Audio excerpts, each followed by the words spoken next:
여러분 조지 오웰의 1984 그리고 올더스 헉슬리의 멋진 신세계 들어보셨죠? 아마 인류의 미래를 그린 가장 유명한 두 개의 디스토피아 소설일 거예요. 근데 이게 좀 재밌어요. 하나는 고통으로 우리를 통제하는 세상을 그리고 다른 하나는 반대로 쾌락으로 우리를 통제하는 세상을 그렸거든요. 자, 오늘 이 두 세계를 한번 깊숙이 들여다보겠습니다. 이 질문 한번 진지하게 생각해 볼 필요가 있어요. 우리는 보통 밖에서 오는 억압, 그런 걸 두려워하잖아요. 그런데 진짜 무서운 위협이 사실은 우리 스스로가 원해서 받아들이는 통제라면 어떨까요? 오웰이 경고했던 그런 눈에 보이는 폭정 말고요. 헉슬리가 예언했던 것처럼 너무 달콤해서 우리가 기꺼이 빠져드는 그런 미묘한 통제, 바로 그 얘기를 지금부터 해보려고 합니다. 자, 그럼 먼저 헉슬리가 상상한 그 완벽한 사회, 멋진 신세계 속으로 한번 들어가 볼까요? 시대적 배경은 서기 2540년이고요. 소설 속에선 이걸 포드기원 632년이라고 부릅니다. 이 세계관에서 아마 가장 충격적인 설정이 바로 이걸 거예요. 여기선 인간이 어머니 뱃속에서 태어나질 않아요. 무슨 공장에서 물건 찍어내듯이 컨베이어 벨트 위 병 속에서 인공적으로 생산되는 거죠. 그러니까 뭐 가족, 부모님, 출산 이런 개념 자체가 아예 사라져버린 세상인 겁니다. 아니 그럼 이 세계북에선 시민이 대체 어떻게 만들어지는 걸까요? 그 과정을 보면요. 일단 병 속에서 수정이 되고요. 심지어 태아일 때부터 화학 처리를 해서 평생 살아갈 계급을 정해버려요. 그리고 우리가 아는 출생 대신에 병주동이 딱이라는 걸 하고요. 마지막으로 잠자는 동안에 수면학습법으로 사회가 원하는 가치관을 뇌에다가 그냥 직접 때려 박는 거죠. 이 사회는 아주 엄격하게 5개 계급, 캐스트로 나뉘어 있어요. 제일 위인 알파부터 제일 아래 엡실론까지요. 근데 중요한 건 모든 계급이 태어날 때부터 자기 역할에 완벽하게 만족하도록 세뇌, 그러니까 조건화된다는 거예요. 아래 계급은 위를 부러워하지도 않고 위 계급은 아래를 무시하지도 않아요. 정말 완벽한 사회 안정을 위해서 아주 치밀하게 설계된 거죠. 자, 그럼 이런 완벽한 사회에서 혹시라도 불만이나 슬픔 같은 감정이 생기면 어떡할까요? 정답은 바로 소마라는 약이 있습니다. 이게 진짜 마법의 약인데요. 이걸 먹으면 모든 부정적인 감정이 그냥 싹 사라져요. 그러니까 사람들이 뭐 깊은 생각을 하거나 불만을 갖거나 할 틈 자체를 안 주는 거예요. 약 하나로 사회 안정을 유지하는 거죠. 대단하죠? 자, 이제부터가 진짜 핵심입니다. 오웰이 그린 고통의 세계, 그리고 헉슬리가 그린 쾌락의 세계. 이 두 가지 통제 방식이 대체 어떻게 다른 건지 한번 비교해 볼게요. 여기서부터 완전 결정적인 차이가 나타나요.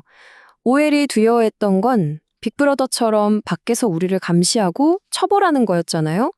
근데 헉슬리는 정반대였어요. 우리가 스스로 통제받기를 원하게 되는 것, 우리를 바보로 만드는 그 편안함과 기술을 오히려 사랑하게 될 거라고 걱정한 거죠. 와, 통제의 주체가 외부의 적이 아니라 바로 우리 내면의 욕망이 되어버리는 거예요. 정보를 통제하는 방식도 완전히 달라요. 오웰의 세계는 진실을 꽁꽁 숨겨서 사람들을 통제하죠. 근데 헉슬리의 세계는요, 오히려 정반대예요. 너무 쓸데없는 정보, 너무 많은 자극적인 오락거리를 막 퍼부어줘서 사람들이 진실이 뭔지 찾아볼 생각조차 못하게 만드는 거예요. 마치 정보의 홍수 속에 빠뜨려서 중요한 걸 못 보게 하는 거죠. 결국 진실 자체가 아무 의미 없어지는 거예요. 문화가 어떻게 변하는지도 진짜 극과 극이에요. 오웰의 세계에서 문화는 사람들의 생각을 통제하는 뭐랄까 감옥 같은 도구죠. 근데 헉슬리의 세계에선 문화가 우리를 길들이는 최고의 장난감이 돼요. 예를 들어 온몸으로 느끼는 촉감 영화라던가 아무 생각 없이 할 수 있는 게임 같은 거요. 깊이 있는 예술은 사라지고 그냥 즉각적이고 자극적인 쾌락만 남는 거죠. 자, 이 표를 한번 보세요.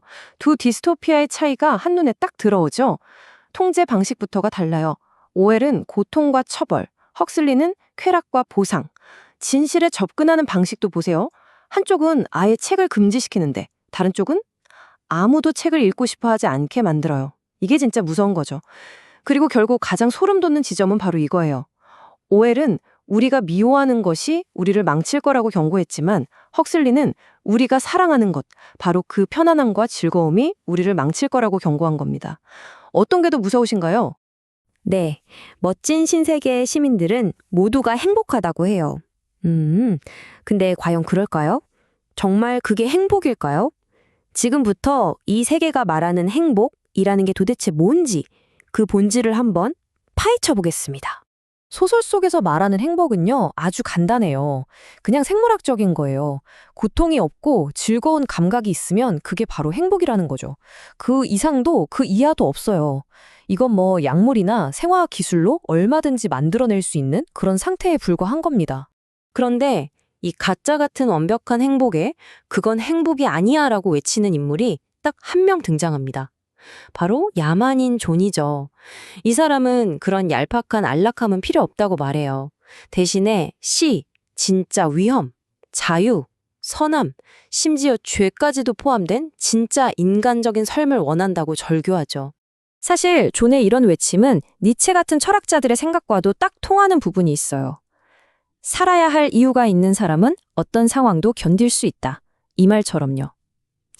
진짜 행복이라는 건 그냥 기분 좋은 느낌이 아니라 내 삶의 의미와 목적을 찾고 내 가능성을 펼쳐나가는 과정에 있다는 거죠. 그래서 의미만 있다면 고난 속에서도 행복할 수 있지만 의미가 없다면 아무리 편안해도 그 삶 자체가 끔찍한 지옥일 수 있다는 겁니다. 자, 그럼 이 소설 속 이야기가 지금, 여기, 우리가 사는 세상과는 대체 무슨 상관이 있을까요? 멋진 신세계가 던지는 경고를 거울 삼아서 우리 현실을 한번 비춰보겠습니다. 먼저 소설에 나오는 그 엄격한 계급제도, 이거 어디서 많이 들어본 얘기 같지 않나요? 바로 오늘날 우리 사회의 수저 계급론과 정말 소름 돋게 닮아 있어요. 태어난 환경에 따라서 인생의 많은 부분이 결정된다는 점에서 마치 보이지 않는 손이 우리를 조건화하고 있는 것 같기도 하죠. 자, 이 숫자 한번 보시죠. 73.3%. 이게 무슨 숫자일까요? 이게 무려 2017년에 국가인권위원회에서 조사한 건데요. 우리나라 직장인 중에서 직장 내 괴롭힘을 당해본 사람의 비율입니다. 다시 말해서 직장인 4명 중 3명 이상이 회사에서 고통을 겪었다는 뜻이에요. 정말 충격적이죠. 그리고 이런 끔찍한 통계 뒤에는 우리가 너무나 잘 아는 갑질, 그러니까 권력을 이용한 괴롭힘, 그리고 사람을 미치게 만드는 과도한 스트레스와 성과 지상주의 문화가 깊게 깔려 있는 거고요. 이 그림이 지금 상황을 딱 보여주는 것 같아요. 끊임없이 더 높은 성과를 내라고 남들보다 더 잘하라고 몰아붙이는 이 무한 경쟁 사회. 이게 사실은 또 다른 형태의 통제 아닐까요? 우리 각자의 행복이나 마음의 평화는 다 제쳐두고 그저 생산성이라는 눈앞의 당근만 보고 달려가게 만드는 거죠. 우리는 계속해서 이런 메시지를 듣고 자라요.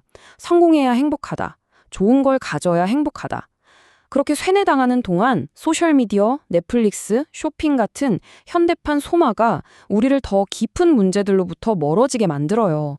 우리가 치르고 있는 고통, 우리 사회가 앓고 있는 문제들에는 눈을 감게 만드는 거죠. 결국 우리를 적극적인 시민이 아니라 그냥 모든 걸 구경만 하는 수동적인 관객으로 만들어버리는 겁니다. 자, 이제 마지막으로 야만인 존이 우리 모두에게 던지는 가장 도발적인 질문을 마주할 시간입니다. 야만인 존은 세계 총통에게 이렇게 마지막으로 요구합니다. 저는 불행해질 권리를 요구합니다. 이게 무슨 뜻일까요? 진짜 자유라는 건요, 실패할 자유, 고통받을 자유, 아파할 자유까지도 모두 포함해야 한다는 거예요. 모든 게 완벽하게 통제된 가짜 행복 속에는 진짜 자유가 있을 수 없다는 아주 강력한 선언이죠. 그래서 오늘 이 이야기는 마지막으로 여러분께 이 질문을 던지면서 마무리하려고 합니다. 우리가 더 편안해지기 위해서, 더 안전해지기 위해서, 그 과정에서 우리도 모르는 사이에 정말 소중한 어떤 자유들을 조금씩 포기하고 있는 건 아닐까요? 오늘 한번 조용히 생각해 보시면 좋겠습니다.